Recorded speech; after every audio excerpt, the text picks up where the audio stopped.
Howdy, folks. Howdy. I'm Black Dragon, and I'd like to thank you for joining us here for another edition of Black Dragon Biker News Network. Biker News you can trust. I mean, in as much as you can trust the news. I mean, some people just, they just don't trust us. I don't know why. I mean, I seem pretty trustworthy to me. I was just asking myself the other day, do you trust yourself? And the answer I came back up with was yes. I mean, I don't trust myself with that girl I messed around with all those years ago. Yeah, I don't really trust myself with the mistakes I made in the strip club for years and years. I didn't make a very good decision, with those ladies of the night down in Tijuana all those years ago when I was in the Navy. But generally, I trust me. I wasn't too smart when I was speeding through the tail of the dragon. And I've done some untrustworthy things, but for the most part, I trust me. Let's see. We tried to make it in at 10 this morning. We did get we got the room up, the waiting room. Somebody has asked me, hey, Black Dragon, can you put a waiting room up for us to wait in? So I'm able to do that by 10. But trust but verify. Trust but don't set your watch to it, someone said. Man, listen, good morning for those of you who are just now tuning in. We come in every morning, 10-ish sometime. You know, we haven't made it at 10 yet in a while, but we are... I'm afraid that if I come on at exactly 10, y'all won't be here. You know, and that's kind of scary because I had a friend recently invite me to go to a comedian show with him. One of my best friends from the Navy, someone who's known me for 40 years. And he told me a time like 2 hours different than the time the thing started. And I was like, oh my gosh, we're going to be late. Oh, don't worry about it. Well, what the hell does that mean? It meant that we were already like 2 hours early. The SOB. But anyway, that's how it goes. We do biker content every day. So like, share, and subscribe. We would appreciate it if you liked, shared, and subscribed to help the algorithm go up. You can also get us on the Dragon's Lair Motorcycle Chaos, our podcast. The Dragon's Lair, Lair, Lair, Motorcycle Chaos. There we are, podcasting live as we go on about our day today. And I wanted to talk to you about today's story. You know, the way we do that these days is we do a story, our story first, and then all of our talking later. there's a few things I want to talk about in terms of stories, but the biker story, we have the biker story. So we'll tell that first, since it's the Biker News Network. So I saw this while perusing the news, and I thought it was interesting because I just did an Audible book. And the Audible book, Audible says, hey, you can put your podcast or your book on Audible.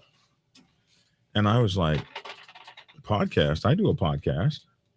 So I guess I could put my podcast on Audible. I don't know how to do that yet, but I know what Hollywood does is he puts his podcasts up. Like my podcast, you can go get any one I've ever done. Well, Hollywood doesn't do that like that. He does his podcasts in series. And when he does them in seasons. So when a season ends, he pulls that season down and then makes it available as a pay option on, I think he does it on Audible, where you can now you have to pay for the ones. Like if you ever try to go get an old newspaper story, you got to pay for them. And maybe I'll do that. Right now, I'm such a good guy. My goodness is not appreciated like it should be. I'm just saying that I feel like my goodness could be a little more appreciated. Like I'm not charging you guys for everything and stuff. And I'm hurting myself here. So I was looking into that, like, how do you put your podcast on Audible? When I ran into this interesting story, which gave me today's thing to moan and complain about. And so that's where this story comes from. And it's an interesting story, but it goes into the overall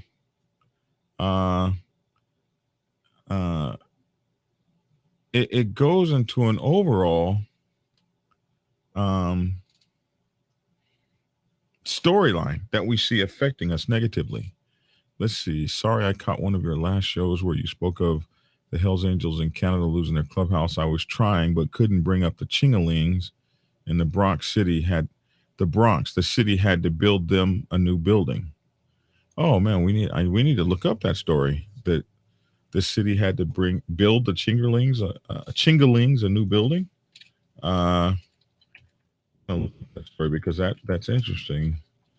That the city would have done something. New building. Let's just see if that comes up. Not readily, but we'll look that up. We'll try to find that. So as this goes to a bigger storyline that I've been carrying for a long time with you guys, and that's how the news and the media negatively portray biker clubs. And in this negative portrayal, they continue to make more and more money off of portraying us as negatively as possible. So how does this story, this is kind of how it all works. And one of the things that is upsetting about it is, I think some things are not fair or in poor tastes. So let's look at the story and piece it all together. So this story I found, which I thought was kind of interesting. It doesn't look as sinister as you might think. Here we have two movie stars up there for my listening audience. Taylor Kitsch. Is that how you say it? Kitsch? Kitsch. Taylor Kitsch and Kate Mara. Two stars that are in Hollywood making their money. Taylor Kitsch and Kate Mara to star in scripted biker gang podcast series for Audible as part of an at-will media slate deal. So this is to be a scripted biker gang podcast series for Audible. And I thought to myself, what the hell is that? What the hell is a scripted biker gang podcast series? I have a podcast. I'm on Audible. You can get my new book, not new book, but my first book, Prospects Bible, now on Audible, and I'm very pleased to say it's selling like crazy. So I'm thinking, that's strange. What the hell are they talking about? So we get into the story here, and we find out some disturbing information for me. So this is an exclusive. The Deadline online news magazine says they have an exclusive story that Taylor Kitsch and Kate Mara are among the cast of a new scripted biker gang audio series. The Waco star and House of Cards star are lending their voices to Koz, K-O-Z, Koz, a scripted podcast series that tells the true story of Special Agent Darrin Kozlowski, who spent 2 decades claiming the ranks of the most ruthless biker gangs in America, all the while working undercover for the Bureau of Alcohol, Tobacco, and Firearms. Yeah.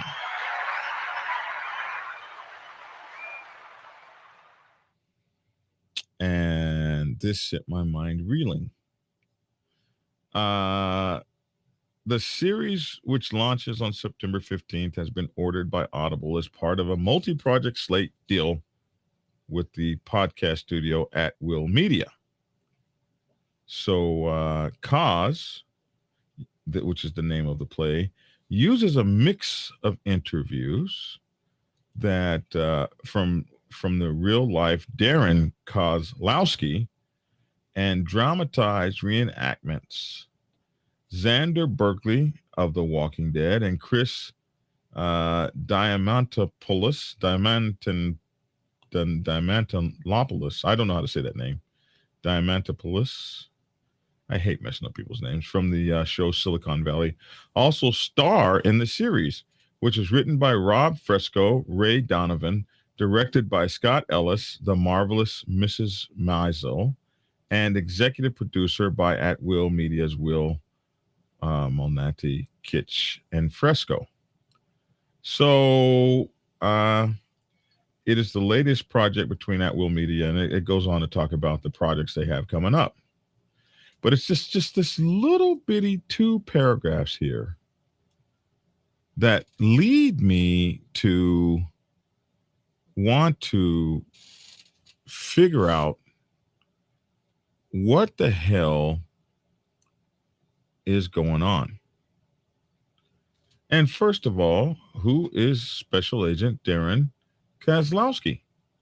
And, you know, Hollywood did a big story about this guy, and so we go to look him up and find out just who the hell he was. And who he was and is a former federal agent. And as this story said, he worked for the ATF, and as he used his undercoverness to basically, he infiltrated the Mongols Motorcycle Club Nation, and there was another one. And which one was that? Vagos, and the Vagos Motorcycle Club Nation. And so in this story that I found that was written in 2018, a veteran federal agent who spent years undercover after infiltrating the notorious Mongols Motorcycle Club offered his firsthand account Thursday of a secretive culture of violence and intimidation during testimony in an ongoing federal racketeering trial. This was back in 2018. And I think that trial might have been the one where they were trying to take away their colors and create the find them guilty of being a criminal organization and use the forfeiture civil asset forfeiture laws to take their colors.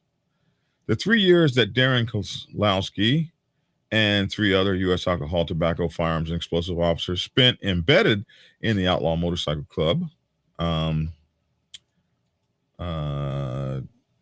Lost my place here as I was messing around with screens. Here we go. Embedded led to guilty pleas from 77 members of the Mongols. Now, the since retired special agents' efforts are at the center of the government's attempt, to seize legal control over the Mongols' trademark and name. And as I did a little bit more, research on his name, I was able to find several videos. Let me bring this back up for you for a second here. I was able to find several videos that Hollywood had done of the man, and there was one thing here I didn't. Is this it? Nope, that's not the one. There were several things that I had read. Look here, how I infiltrated the Vagos, dangerous Los Angeles motorcycle gang, and just on and on. But there was something that Hollywood had done about him. And in one of these articles, he tells about how many people he put in jail. I think it might be this one. So on and off for almost 20 years, I investigated and infiltrated outlaw motorcycle gangs as an agent for the U.S. Bureau of Alcohol, Tobacco, and Firearms and Explosives. I wasn't the only agent to go deep undercover, and I don't claim to be the best. But for the work I did, I took a lot of bad guys off the streets. I infiltrated the Warlocks in West Virginia in a case that took me up and down the East Coast, Florida, South Carolina, Brooklyn, and the Bronx, and resulted in 57 federal arrests, including 4 Hells Angels and 49 search warrants executed in 6 states that turned up 175 firearms, including 2 sawed-off shotguns and 1 machine gun, 1 silencer, 1 pipe bomb, and body armor, said Dan. And this is on Hollywood's Insane Throttle, so you can go back and do a lot of research on it. And so now, after infiltrating the Vagos, the Warlocks, and the Mongols, and after testifying in a federal case against the Mongols, which found them guilty, and also almost got their colors taken away at the very last second. The judge said he wasn't going to do it. And now, the Mongols are back in court saying that their national president was in bed with these folks and turning on the club and working himself in a fashion that was not fair based on the rules of law, trying to get this case overturned. Now, after all that, we find that he's gotten a wonderful, incredible movie deal. Or, well, maybe not a movie deal, but a as we see it here, a podcast deal with Audible for a scripted biker gang podcast series as a result of his book and making himself famous off of the many people that were arrested and put in jail, and et cetera, et cetera. And whereas, I never hate the hustle. I never hate on anyone's hustle. And, if he took criminals off the street, so be it. But the question that I have is how are we to I just think it's a major conflict of interest that you should be able to go on and write books about this sort of thing because you got paid for it. It was your job. And why you should be able to go on and write books about this and make a fortune off of the backs of. It makes me wonder, like, how much of the things that you put guys in jail for, how much was made up, how much was fabricated, how much was embellished, because maybe you knew you had, well, as soon as I get through with this, bro, I'm writing a book. I got to make this as juicy as possible. I got to coerce these guys into getting in as many. I'm getting ready to get rich off this. And if maybe not you, the guys following your footsteps. This is really kind of skunky to me. I don't know. This is crazy. And I say, man, to clubs all the time, you guys can't be so invested in numbers. How the hell was this guy able to infiltrate all of these top 1%er clubs? But how much of it was honest and how much of it was, dishonest? I don't know. But it would appear to me that, I don't know if you get rich, but obviously you're making some money to get an Audible deal with a top at-will media podcast company. Well, you're going on to parlay a lot off of that. And I don't know, to some extent, I mean, you can't be mad at someone who is using their experiences to profit. But I think that on this one, like, I know there's some governmental stuff you can do, and they don't allow you to write books. If you have certain top secret security clearances and stuff like that. I know when I was in the Navy, in the submarine world, doing this, that, or the other, there are some things that if I write about, I've got to get clearance for that.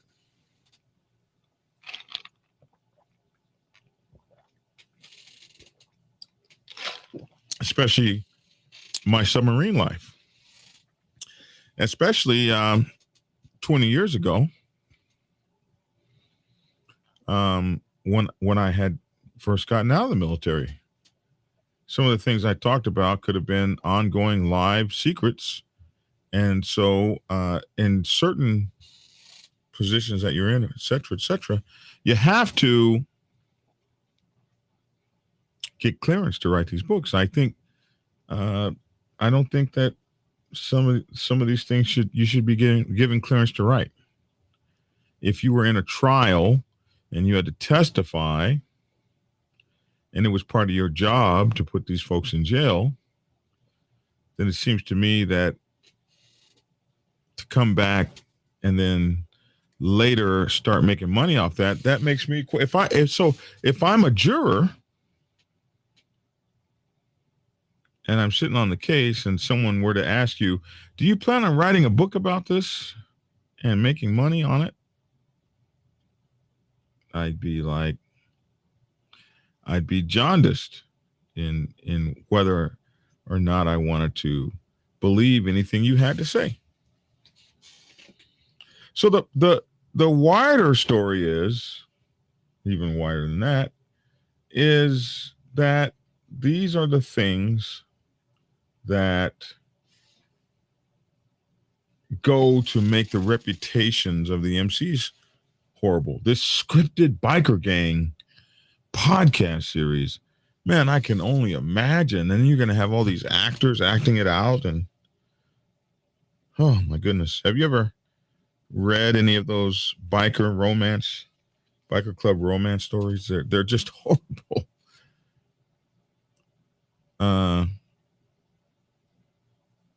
Vincent says because they don't do deep background checks like they used to, like the red and white go all the way back. Let me pull that up. What do you say? Like the red and white go all the way back to high school friends and ask them questions about the prospect they did when I was going that way in my life. But then I realized it wasn't for me when they wanted me to beat up a 5-year member at his 5 years of being in the club party. No brotherhood there, if you ask me. But maybe that might have been how it used to be done. But with all the folks that are coming up talking about they were undercovers, they obviously ain't doing it that way these days. Somebody said the club should sue the author of the book for a trademark violation. I don't know if he violated their trademark or not. So, I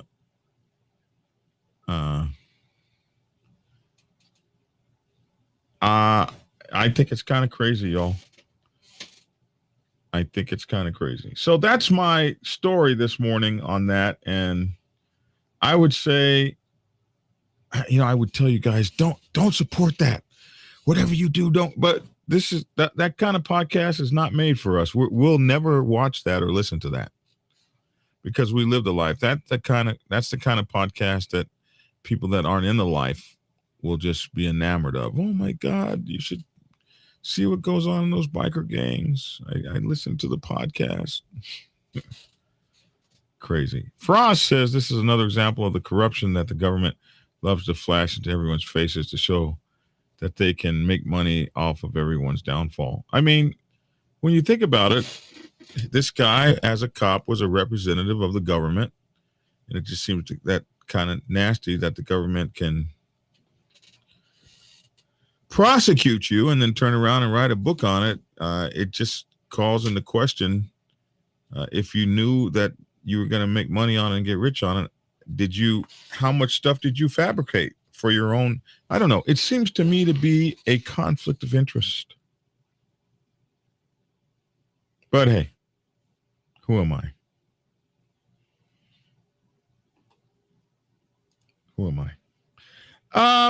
I don't know if you guys are. So that's the story for the morning. That's the news story and my comment on it. Didn't have much to say, but those of you who came in for that, you've got it. We're now going to have some sort of new Audible podcast series. I was thinking about, I've actually written one.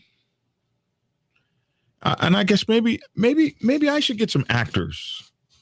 Maybe some of you guys could be the actors because we could really do it all over the phone. I have the digital audio workstation here, and I could bring you in over the phone, and we could do our own podcast story Audible series. Since I'm a producer on Audible too, we could do our own story, done by us. Yeah. With actors and actresses and everything. How many of you guys ever wanted to be in your own drama? Bro, the one I'm writing right now is the mighty Black Sabbath Motorcycle Club Nation faces the Walking Dead hordes. Yes, it's a zombie movie. And the way it works, because I'm a zombie fan. I was reading The Walking Dead 8 years before it became a movie. A television series that's now 12 years old. I've been invested in it since 2008 or something. I had every book, every compendium, every comic book. We don't call them that. We call them graphic novels now. I have them all. I even have the series of The Rise of the Governor. the books, every book they wrote. Then one day, the author just quit writing. Okay, that's it. I'm done with the series. And just left me in a lurch. It hurt so bad that I began writing my own series. And I think I never published it, but I began writing it. The first book is called Apocalypse Survival, a love story during the worst of times. Yeah.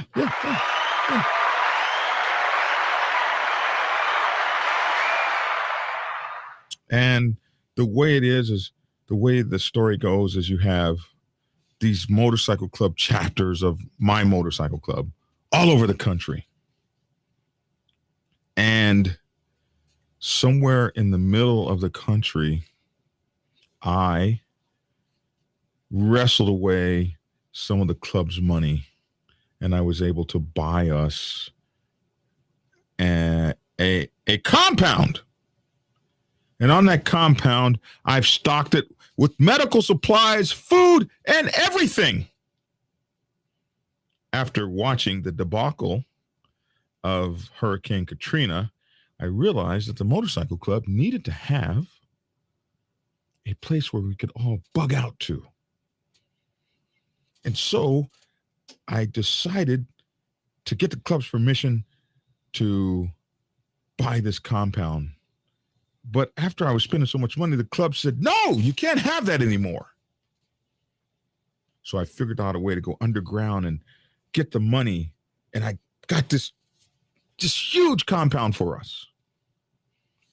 Only thing is the club found out. And so now I was having these problems because the club was getting ready to get rid of me. So I made arrangements to sell the compound to a right-wing group of subversives that were out to kill the world, and they needed a compound. So I agreed to sell them the compound. And while I was on my way to make the transfer for the sale, the apocalypse hit. Zombies everywhere, bro. And now I'm trying to get back to California, because this group was in Texas. I'm trying to get back to California. Back to Atlanta. And all of the clubs, all of the chapters in the motorcycle club now have to try to get to this place that we have. They all have to try to get there. And we're going to lose whole chapters. They're just going to die as our series begins. And I wrote the first chapter. I wrote the first half of the story. I actually published it in a book that I never put up for public consumption.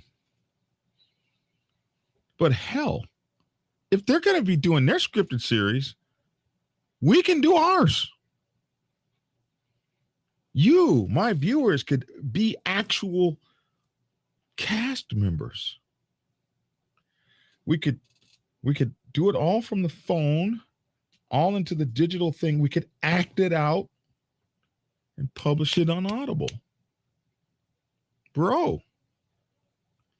Rattlesnake says you have to put that story out, Black Dragon. But I'm embarrassed because, like, my club picked on me when I introduced it to them several years ago. They laughed at me. And they picked on me. Well, you're such a nerd, they said. Then I had other club brothers call me. Is our chapter going to make it, bro? Because if our chapter doesn't make it, you said whole chapters are going to die. Excuse me, but the Houston chapter is not dying. Like you can't call and tell me what's going to happen in my story. What the hell? What is that?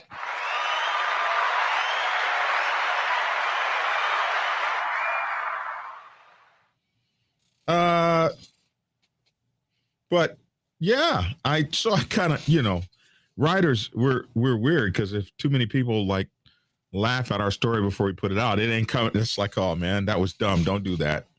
Like I almost never put out the Prospects Bible. I stopped writing it 10 times.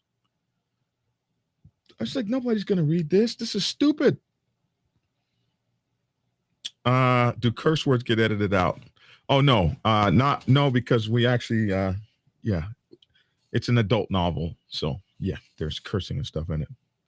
So, acting it out sounds like a plan, man. You're far from a nerd, Black Dragon. No, my own club, man. They picked on me, called me a nerd, and, said that would not be cool. Then other brothers in my club tried to start manipulating my script. Hey, I want to be a star. It was fun. But heck, when I was like, bro, and so I was looking to do it as a graphic novel. I had an incredible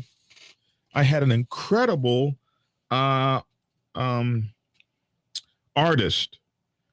And, if you're going to do a graphic novel and you're going to have an artist, you need an artist that knows about bike clubs to help you illustrate it correctly.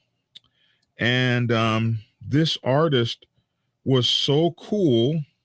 She didn't know anything about bike clubs, but when I explained to her what I wanted, and then the pandemic hit and I lost her, and now I can't get her back.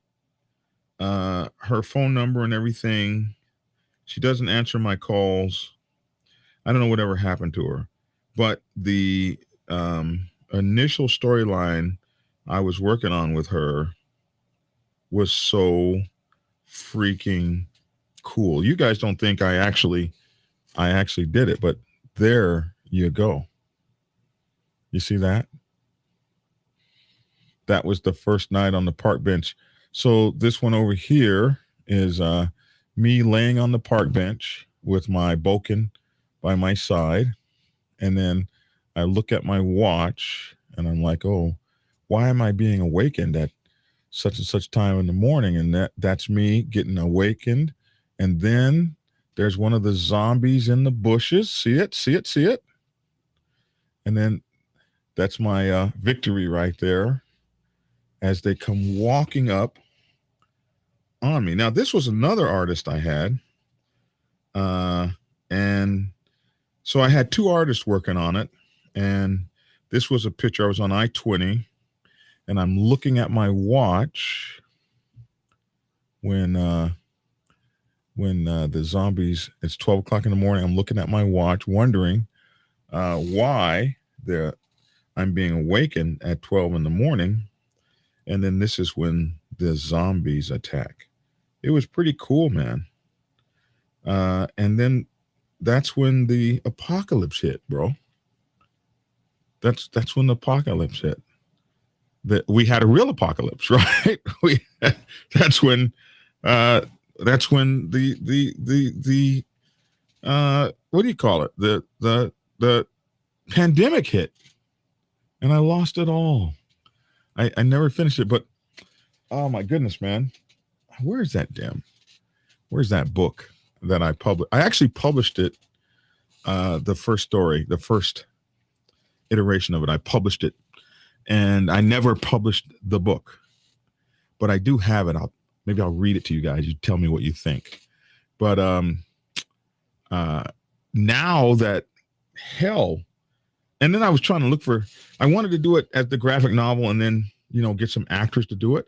But hell, if Detective Koz can have his scripted biker gang series, why can't we have our scripted biker gang versus the zombie series?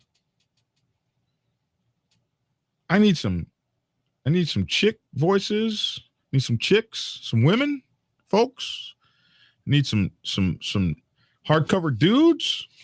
I need some victims. I need some zombies. I can write a script. I've written scripts before. Bro. Y'all want to do it?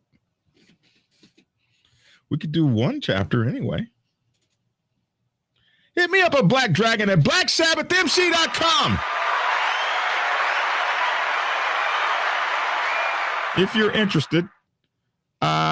and you want to do it, I think we could actually do it kind of like a Zoom, and put it first on the podcast, and then we could put it on Audible, bro. Here's my email address on the bottom. Black Dragon at blacksabbathmc.com. Unless you think it's stupid. It's probably stupid. The nerd within me honors the nerd within you, Black Dragon. Without it, millions have thought about writing books. You did it and did it right. Well, I appreciate that. Black Dragon, I'll make a deal with you. We both finish our stories and we review each other's stories. By the way, I hate zombie stories. Hey, man, I'm with that. What kind of dialogue would the zombies have? Oh, of course.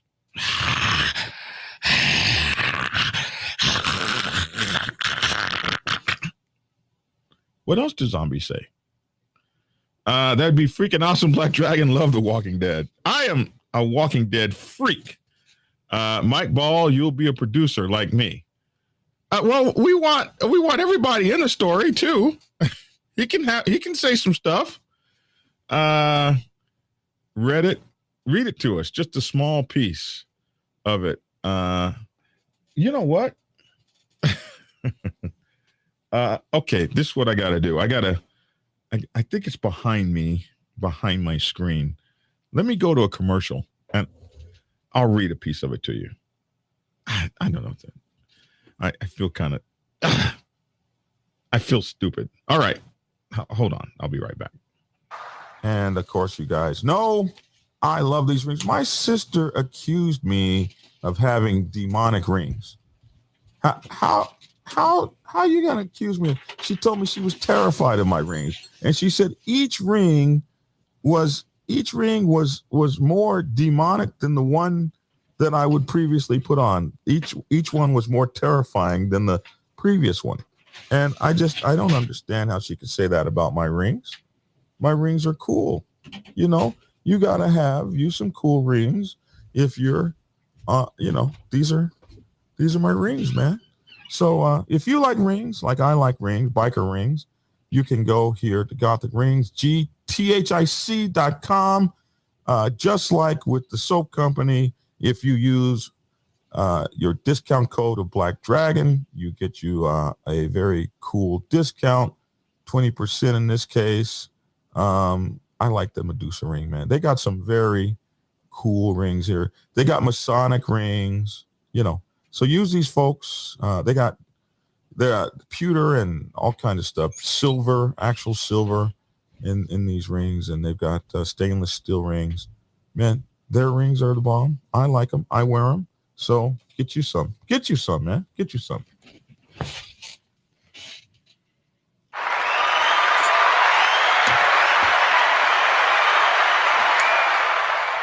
All right, here we are. So I wrote this book in when did I write this book? 2016. Damn, I've been thinking about this for a long time. I wrote this book in 2016, and so I had this girl that I was in love with way back then, and we broke up. And so I dedicated a book of poems to the girl before I moved on. So the book was called Love Poems of a Biker Club President, which, of course, this book will never see the light of day because,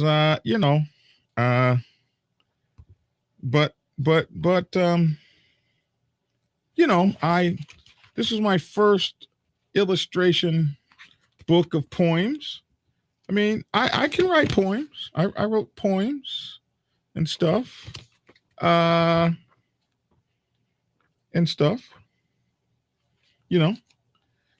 I wrote this whole book of poems and pictures and stuff. And wow, I haven't looked in this book in many years. And then then I, put it away. Wow. Gee. Wow. Huh. Man, it was beautiful. It was a beautiful book. And this was, I can do more than just how-to books. So in this book, in the back of it, is when I wrote Apocalypse Survival. Oh, what the hell? That's the wrong button. There. I wrote this Apocalypse Survival, a love story during the worst of times. And it was, it had several pieces to it. Chapter 1, Don't Worry Baby. Chapter 2, Texas Bound. Chapter 3, Night of the Living Dead. Yeah. Chapter 4, Dawn of the Living Dead. Yeah. Chapter 5, Interstate 20, The Highway from Hell. And so the way the story goes is that the Black Dragon, that's me, the star.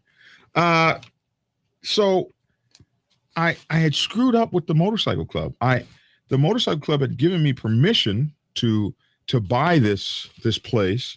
This all came after we saw Hurricane Katrina, and after Hurricane Katrina had failed, and the response of the president and everybody. And I was like, dude, yeah, I think Black Dragon is blushing. Yes, Black Dragon is. Next comes the rap career. You see what I mean? No, I'm not doing it. No, hell no. Because you guys are hating on it already. But so the club had given me permission to buy this place. Like I'd gone to the club and convinced them we need a place in the middle of the country that all the chapters can run to in case we got to bug out. And so but the club had no idea I was going to spend millions of dollars on the effort. But I had found a way to finance it. And when the club found out that we had this multi-million-dollar facility, it was, hey, no, bro, we didn't expect all that. You gotta shut it down. So instead of shutting it down, I found a way to squirrel more money to it. So then the club was upset. It was time to get rid of my butt, but I made a deal. I mean, get rid of you. But I made a deal that if I could sell it, that and give the club the profits, that they wouldn't do away with me. Well, the plan was never to sell it and get rid of the profits. The plan was really to only sell half of it. You understand? I was only going to sell half of it. And the other half, we were going to keep. And the only people that I could find to buy it was one of those right-wing groups that hated black folks. And they would love a facility like that. So I found that group to sell it to half of it to them. And they were like, bro, how are we going to exist together as friends in there? And I said, well, to be honest with you, if an apocalypse actually really comes, us hating each other would be the last of our worries. Well, on my way to go sell them the property, I get to they're in Texas. I get to the guys. I make the transfer. Now, what the plan was they planned to kill me before I ever got back to Georgia. And the club also planned to kill me before I ever got back to Georgia. And they were going to get the money, and these guys were going to take their money back. So as they were coming to get a guy, the apocalypse happens. And when the apocalypse happened, now you got the right-wing guys looking for this place that they know exists. They just didn't know where it was. And you got the Black Sabbath guys coming from across the nation to get to this place. And you just got a wonderful series where people have to kill each other and everything. As well as the zombies. So in chapter 1,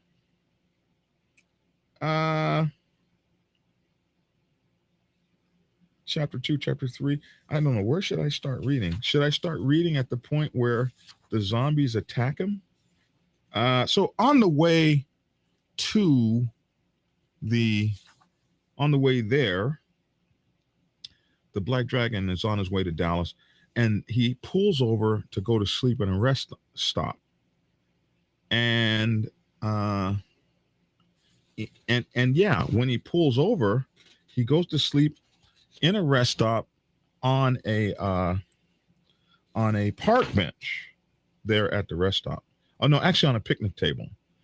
And so here he is on this picnic table. And that's when the zombies come out to play. So here he is on the picnic table. And he carries a boken. So he's got the boken laying next to him. And he's there on the picnic table, asleep. All right. You guys got the picture? All right. So I guess we'll start there. We'll just hit the middle of it.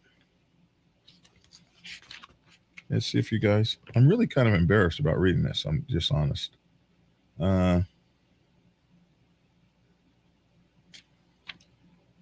Okay, so Night of the Living Dead.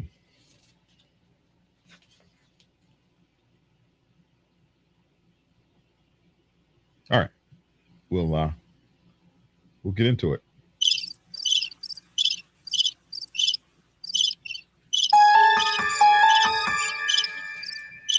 The night was balmy. A cool wind had blown in.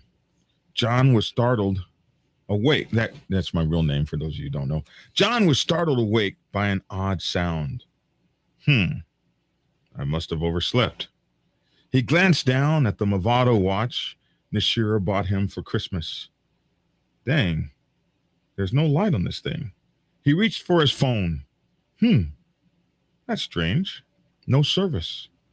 Using the light on the phone, he illuminated the watch. Damn, 12 o'clock midnight. I've been asleep for 6 hours. Holy moly. No one will be awake when I pull into Fort Worth. Should I ride to Dallas and get a hotel, or should I just go back to sleep? It's lovely sleeping out here, but it looks like rain. Wouldn't matter. I've slept in the rain before. John had not yet noticed the ghouls lurching towards him, but his years of military training startled his senses, and he quickly became aware that the vibe in the atmosphere was not quite right. Knowing that he had temporarily impaired his night vision by using the light on his phone, he opened his eyes wider to take in as much light as possible, peering through the darkness. It was eerily quiet. There were no crickets chirping, no sound of cars or trucks on the highway. He knew this was unusual. I-20 is a fairly well-traveled road. Something out of the ordinary was going on. He turned on his side towards the parking lot and looked at his bike. Everything seemed okay, but strangely, there were no vehicles in the parking lot. His bike stood alone in the empty parking lot. He couldn't shake the uneasy feeling he was experiencing as he slowly rolled to his back and turned towards the woods. He opens his eyes widely to peer into the night. He could have sworn to himself that he could just barely make out a half dozen or so weird human-looking dark shapes coming towards him, lurching and moving unsteadily on their legs. Suddenly, he became aware of a kind of hissing and labored breathing sound coming from only a dozen or so feet away from the picnic table where he lay. Panicked, John bolted upright. Grabbing the wooden bokken he kept near him when he slept on the road.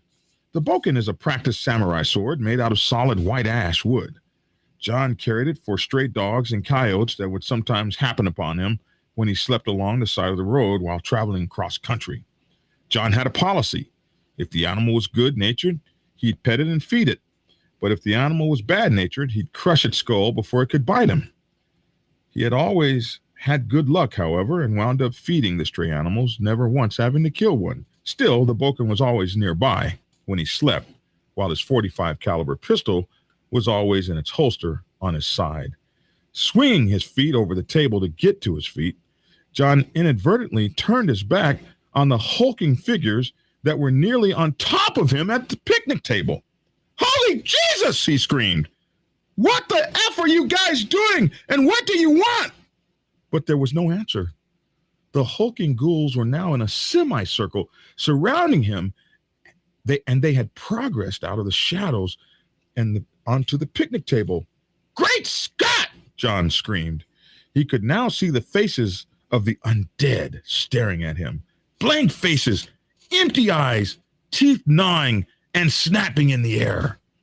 The arms reached out for him, and within a second, they were encroaching upon the picnic table. Before John could get up from the table, one of the lumbering carcasses grabbed him by the arm. John turned quickly, nearly frozen in fear as he truly saw the man. His race was not distinguishable, as he looked like the color of a solid bruise. His skull was split open, and his eyes were hollow with death. He hissed a long moan that was somewhere between hunger, pain, and prehistoric growling. Immediately, the ghoul slammed its face into John's shoulder and bit solidly down. It wrangled its head back and forth, and John could feel the pain and pressure of the bite as the ghoul seemed to be trying to bite a chunk out of his very flesh. Years ago, Pep, the father of the mighty Black Sabbath Motorcycle Club Nation, had given John a leather jacket made out of 2 layers of water buffalo hide. Though it was a hot jacket to wear on summer days, it was positive protection against any kind of motorcycle wreck, as the asphalt could never penetrate it. It had been handmade in Korea in one of the side street sweatshops. It was specially ordered by one of Pep's Navy buddies as part of an entire water buffalo hide suit. When Pep gave it to John, he made John promise he'd always wear it when he rode.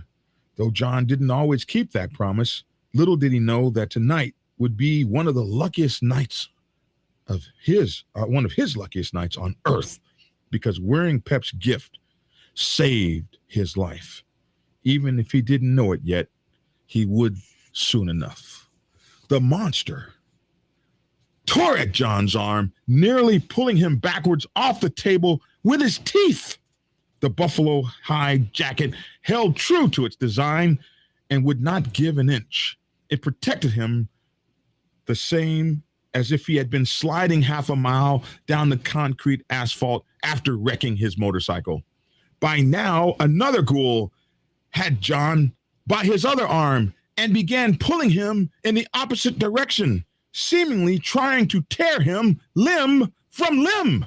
John realized that he was going to be set upon by 2 wild men who didn't even appear to be alive, biting him in both shoulders and trying to pull him backwards into the woods. The other 4 or 5 ghouls would join the feeding fray in just a few hot seconds.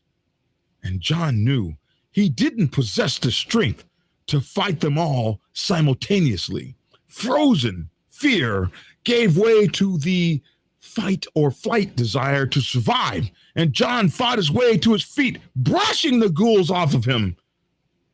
The ghoul on his right fell to the ground, but the original ghoul that had grabbed him, his left arm, latched on and began biting him near his forearm, trying his best to rip the flesh from the water buffalo hide coat. The ghouls moved closer and nearly had John surrounded in a gang huddle.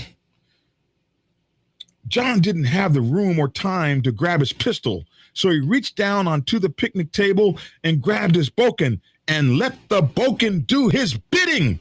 With his free arm, he swung the bokken into the side of the face of the ghoul gnashing on his left arm. The resulting thud broke the ghoul's jaw, and it slid sickly onto the ground. Two ghouls reached from his right side, eager to bite him, but John used an old Aikido move to clear them to his right, brushing them to the ground. John quickly recognized they went down easily, possessing only raw strength and lacking coordination. This cleared John for a full frontal strike to the ghoul approaching him 2 feet away. The ghoul seemed unable to run, but was moving quickly. John raised his arms high above his head and came down with a resounding whack across the shoulder blade of the ghoul, driving it firmly into the ground, face first, and breaking its clavicle with a sickening pop. To John's amazement, the original ghoul was already on his feet, with his newly broken jaw hanging wide open. A sickening black, dead blood was dribbling from its mouth, but it kept on coming, apparently feeling no pain. Holy Jesus! What the fuck are these things? Dear God in heaven, save me! Help me! God, give me strength! By all the saints in heaven, I beg thee to hear me! John front snap kicked the nearest ghoul in the chest, sending it flailing backwards to the ground. Using his bokken, he initiated a sweeping movement to brush the other ghoul past him to the right and move forward through the pack of ghouls, handling them one right after the other. Being 53 years old, John noticed he was quickly out of breath. I should be in better shape, damn it, he thought. The original zombie was coming from John's blind side, and although he could not turn to see it, all of his years of martial arts experience alerted his instincts that he was about to be tackled from behind. He knew that he might not survive a bite to the back of his head, as these things were trying to rip his flesh from his skin. They weren't thugs or robbers trying to beat him up or rob him. No, they were snapping at him like famished, snapping turtles, attempting to bite him and eat him, eat me, snapping at him like hungry things. These God-blessed things are trying to eat me alive, screamed John, crossing his wooden sword in front of him, parallel to the ground, and grabbing it with two hands. John used it as a shield, pushing his arm straight out in front of him. He ran right over the top of two ghouls who had regained their footing and were charging him, leaving the ghoul pursuing him from behind to tumble over the two fallen ghouls as he rolled head over heels past them and came up running. John had broken through the circle, but he was panting heavily at 306 pounds. What was worse was that he was facing the woods and had to go back through the ghouls to get to his bike. Damn! That's crazy! I'm out of breath and those darn things keep getting up. I broke one's jaw and one's leg and they keep getting back up. I'm gonna pull out my gun and with the realization of the mistake made the previous morning, things suddenly got worse. To get his gun, John would have to unzip his jacket, the one thing that had been protecting him from him, and had been protecting him, and then undo his chaps to pull his gun out of his holster. While arguing with the shearer, John knew that he had accidentally put his chaps on over his holster, blocking his ability to draw his gun. But because he wanted to get out of the house and get on the road, he didn't take time to take his chaps off and put it all back on again. He remembered thinking, I won't even need my gun. Plus, I have my bokken and my 380 on my bike. Tonight, when I get to the hotel, I'll redo everything the right way for tomorrow's ride. Ha! Now he was wishing 1,000 times he had done things properly, because there was no time to draw his gun when he needed it. Even though the ghouls were slow and lumbering, they were deceptive in how fast they could cover ground. But just as he made up his mind that he was going to swing his way back through, out of the woods lumbered another half dozen more of these things. And damn it, man, John was already wheezing hard out of breath. You gotta be fucking kidding me! God? Really? Really, God? Really? John bolted towards the parking lot, attempting to make a wide berth between the ghouls and himself. He couldn't quite get around them, and one caught him by the arm on his left. Thwack! John hit him in the right side of the jaw with his bokken. He could feel the bones breaking under the weight of the 2.5-pound wooden stick. The ghouls simply stumbled back 2 steps and came again, clawing for him without suggesting any pain. John used a 2-handed bokken strike to the ghoul's outside left knee, breaking it instantly and sending the creature to the ground. Now leg broken, it crawled at John, snapping its teeth to reach out to bite him. At least 5 others were closing in on him from behind, slow but deliberate. John realized that although he could outmaneuver and outpower them, if too many got their hands on him at the same time, he was a goner for sure. He pulled his martial arts training together and began muttering to himself, "Breathe, brother. This is going to be a long haul, not a sprint. Breathe and take your time. These motherfuckers are slow and stupid. Whatever they are afflicted with, or whatever drug they are on, maybe bath salts, they aren't feeling any pain. You got to break every bone, arm, head, leg, and rib that you swing at, and you must be accurate and deliberate so that you don't swing yourself out. Use mind over matter, brother, with efficiency in how you must fight. Be ye not afraid of any evil, for you are the baddest ass in this rest stop. This evening, don't be afraid, brother. Strike with vigilance and persistence." He thought to himself, avoid, feint, and strike deadly blows. John had only a few seconds to calm himself. He stopped frantically running about, turned and faced his adversaries. He pulled his bokken into the ready position, both hands before him. He could see slightly over the tip of the bokken blade. Get ready. Here comes troublemaker number 1. I can't seem to stop these creeps with blows to the extremities and broken shoulder blades and clavicles. A few broken ribs and broken sternums ain't slowing them down either. I wonder what a few skull-crushing blows will do to them. If that doesn't work, I'm a goner for sure, because I'm too bad out of shape to run very far and do this crap all night. We'll hit him in the head. Let's take down Big Bubba number 1 right here, and we'll see how it goes.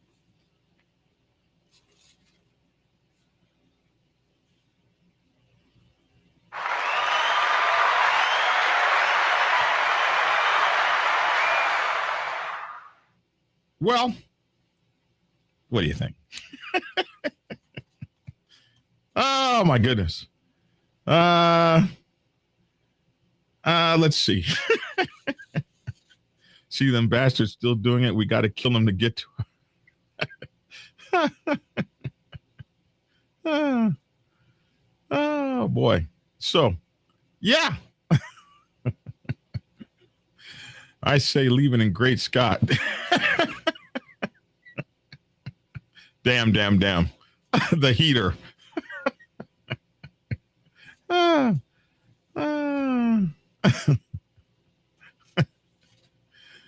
Oh my goodness. That was fun. I haven't read this story in years. Great Scott. Oh my goodness. So what do you guys think? Somebody said no heater. Too much noise. My goodness. That was fun. Yeah, man. John's now a ghoul from being bitten. Head on a swivel, John. No, I didn't turn into a ghoul.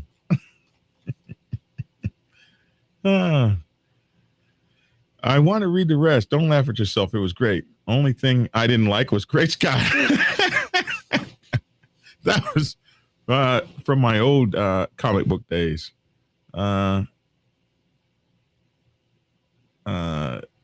Black Dragon, you will be getting my first chapter. Absolutely, man. I'm there for it. So anyway, that was part of the Night of the Living Dead chapter. I named it after great movies that I had once seen. George Scott says that freaking rock, Black Dragon, be a zombie in your movie. I'll be a zombie in your movie. Then that would be like completely cool. But anyway, you got this ongoing zombie series, man. I love zombies movies so much. I just decided to write my own. Everybody else has got one. You know what I mean? So when I saw this thing up here, I was like, we can do our own Audible podcast. Homemade with just us. Why not? I'll write the script and we'll all act it out. What do y'all think? Hit me up, Black Dragon and BlackSabbathMC.com, man. Black Dragon and BlackSabbathMC.com. Okay, now we got to run. Let me see. We need to do our winners for the ebook. And, man, we had some cool winners yesterday. Let me see. Teddy Bear, Texas 32. Nope, you're wrong. Brady Canaveral. Brady Canaveral. Nope.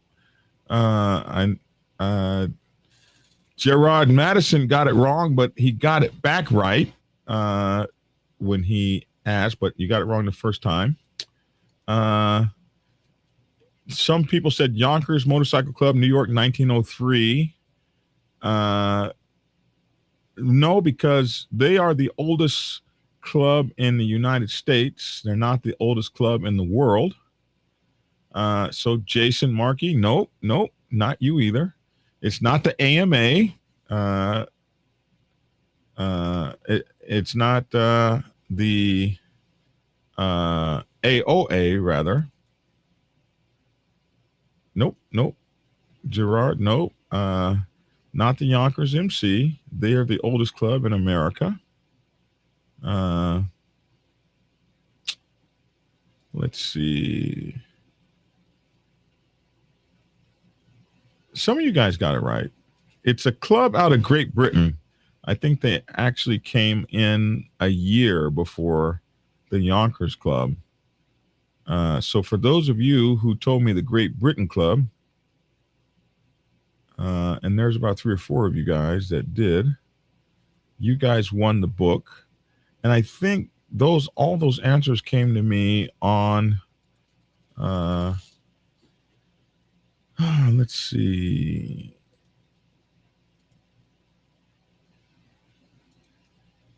Man, I'm looking at the email, today's question. Oh, let's see. Yeah, the folks that got it right actually answered me on a different site. I think they answered me in the comments section. Let's see.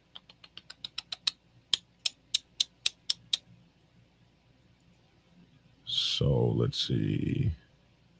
Live comments. Right here. And let me just do this. There was about 3 or 4 of you guys that got it right. I don't see you guys in my email. I don't know why that is.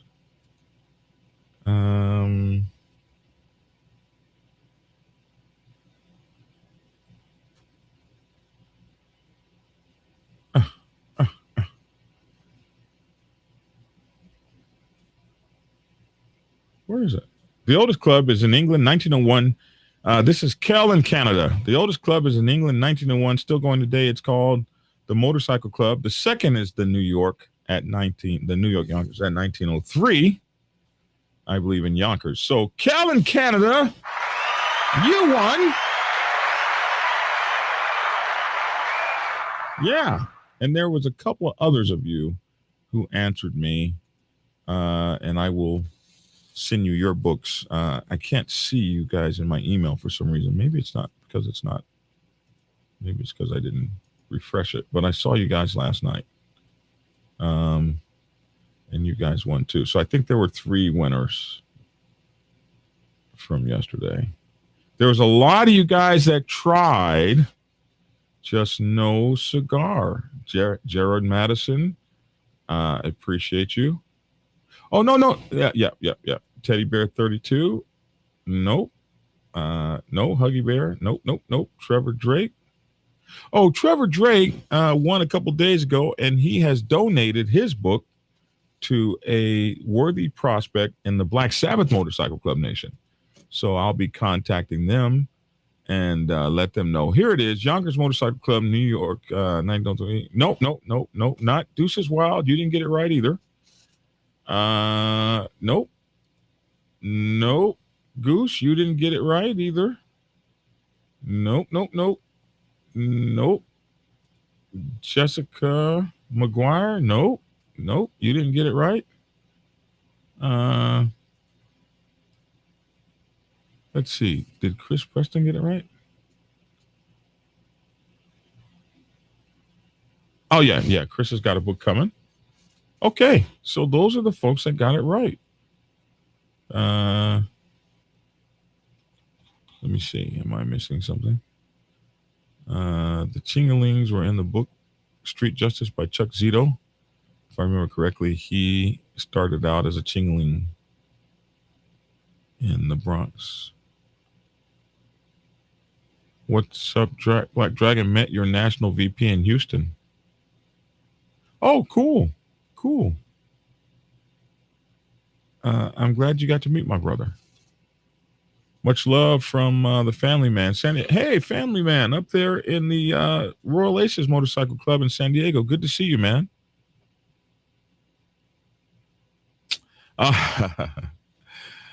Boy, my club brother's being real mean. That's not the rules. That humbug, they lose. The rule is that you do send me the answer in email. That is the rule. I just didn't know these haters were going to be so hating.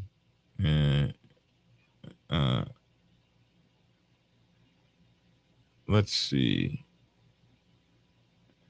Hey, it put a smile on my face for the day before my antidepressant pills kicked in. Well, good, man. I'm glad you had fun with the story. I had fun reading it. To be honest, I had a lot of fun. I had to start cursing, which I hate to curse online, but I went on ahead and did it. When are you getting that Challenger? Actually, I'm not. I'm getting the Pursuit now. That's the bike I want, is the Pursuit. Anyway, no, he's not talking. I don't think he's talking about D Freezy. I think he's talking about Miles Goose. That's who I think he's talking about. I don't know if D Freezy was in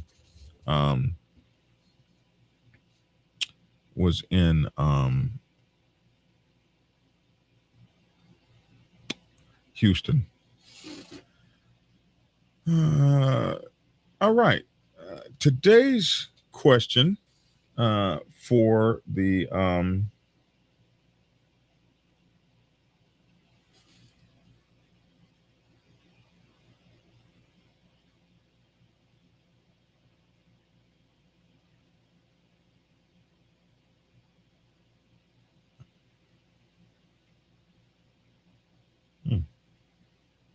all right. This is for my real zombie fans of The Walking Dead. This is how we know if you're a real fan or not.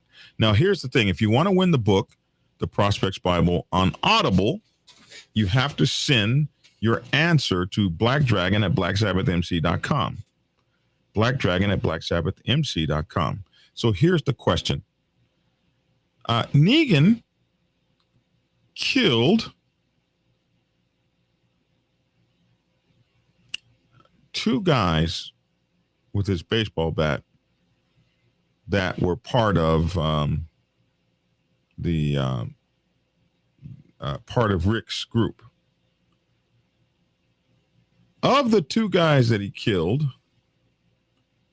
one was the Asian guy named Glenn, and one was the red-haired guy Oh, I forget his name.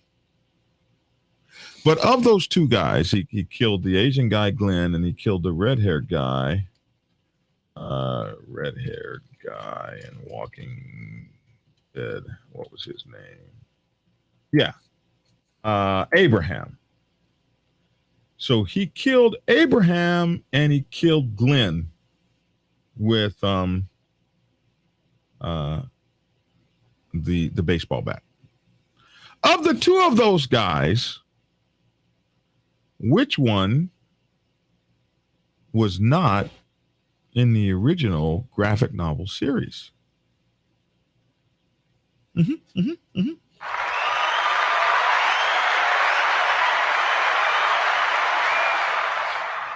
the two guys he killed, which one was not in the graphic novel series? Was it one was so we're talking about one was introduced in the television series that did not exist in the graphic novel or comic book series. All right. So that's the question for tomorrow. And in order to win it, you can't put it on here. You got to put it on. You got to send it to me to blackdragon@blacksabbathmc.com. Okay. So there you go, bro. There you go. Specify series or comic. I'm talking about which of those two guys was not in the original comic, but was rather in the television series. All right, man. There you go. No, Derek Warrington. It was not Yonkers. It was the motorcycle club in. They were a bicycle club before 1901. They were a bicycle club in 1899 or whatever the case may be. The first motorcycle club was the one over in Europe, as we've been told by Dibber. All right, man. That's it. I'm out. See you guys tomorrow. Look at this, man. I ran over time. Sure, I'm glad I'm not on the network, huh?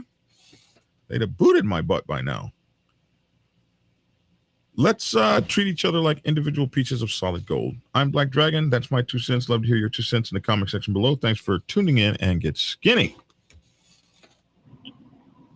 Get Black Dragon's first book, The Prospects Bible, to learn how to join a motorcycle club. It has been an Amazon #1 bestseller for the past 7 years and is required reading for over 3,000 motorcycle clubs worldwide. This book is a must-have for new people venturing onto the motorcycle club set. It will teach you how to prepare yourself for service to the motorcycle club nation and show you how to qualify a motorcycle club to be worthy of your service. Available on Amazon, Kindle, and for order at your local bookstore. Get your autographed copy at blackdragonsgear.com. Be the best motorcycle club prospect you can be. Get the book.